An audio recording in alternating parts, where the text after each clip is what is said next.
Doctor, another point that you hit is that athletes, on the average, seem to die earlier than your average yes. couch potato. Yes, our librarian. Seems odd. Why, yeah, why is that? Well, it's just the opposite of what you think, and it's because people really don't understand physical physiology.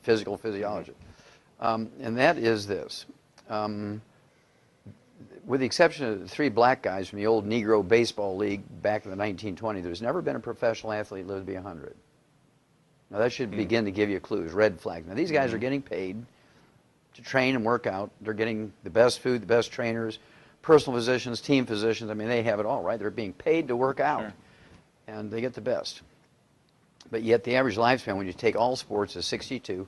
The new statistics out for Canadian professional football players is 51. Reggie Lewis, who was the captain of the Boston Celtics, died at 28 of a cardiomyopathy heart attack, a simple nutritional deficiency. Let's see here. Walter Payton died at 45 waiting for a liver transplant from a simple mineral deficiency disease, which I treat all the time. We can reverse that disease in a few weeks or a few months with a simple supplement, and he died waiting for a liver transplant. And then we just recently had a 16-year-old boy, Wes Leonard, from a little high school in Michigan.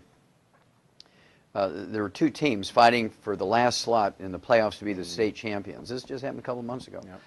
And Wes Leonard was 16 years old, and the teams, it was 55-55 at the last buzzer, so they had to do a prophetic term, sudden death playoff, right? So he catches the tip-off, 3 or 4 dribbles down to the basket, slam dunks it in like 3 seconds after the whistle to start the sudden death. He gets the winning 2 points, 57-55.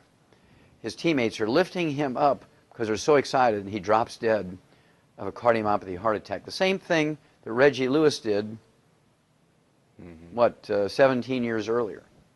And see, the medical system hasn't learned anything, because we eliminated that disease in children 25 years ago in China.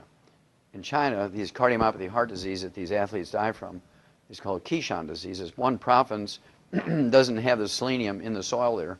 And these kids, like 13 out of 100, are dying from this heart disease when they're little kids. So my wife and I went there in China, and we did 1,200 autopsies on these kids, on kids under the age of 10. And the Chinese government now gives every kid this trace mineral when they come to class. They haven't lost another kid in 25 years, okay? Because the government makes sure, under penalty of severe punishment, if the teacher fails to give those kids that pill every day. Here we have these kids. We've known this in the animal industry for 60 years, Scott. For 60 years, we've known the cause, prevention, and cure for this disease. And yet medical doctors say, well, we give them electrocardiograms before each season. We just need more physicals. That'll do it. Well, no, it won't do it, because they know nothing about nutrition. They don't realize that when you sweat, you're not sweating out water. You just drink water, you're going to die. Whether you're a roofer in the summertime, and it's 120 degrees up there on the roof, and you're sweating like a pig, or you unloading trucks, or you work in a factory, you're doing physical labor on the road, or you're an athlete. If you're sweating, you're not sweating out water. Sweat is a soup that contains all the nutrients floating around your blood. And if you're replacing that soup with water, what's happening to your nutritional reserves? Replacing the soup with water, your nutritional reserves go down, and when you reach a certain level, below a certain line, you die. There's another 19-year-old girl just died of a copper deficiency. She's 19 years old. Florida State University, died of a ruptured aortic aneurysm, which is caused by only one thing. Well, 2 things. One, you get crushed against a loading dock by a truck, or copper deficiency. We learned about that in turkeys, Scott. In 1947, we eliminated ruptured aortic aneurysms in turkeys in 1947. So she died of something that a turkey wouldn't even die from, because medical doctors know nothing about nutrition. They all should be put in jail for it.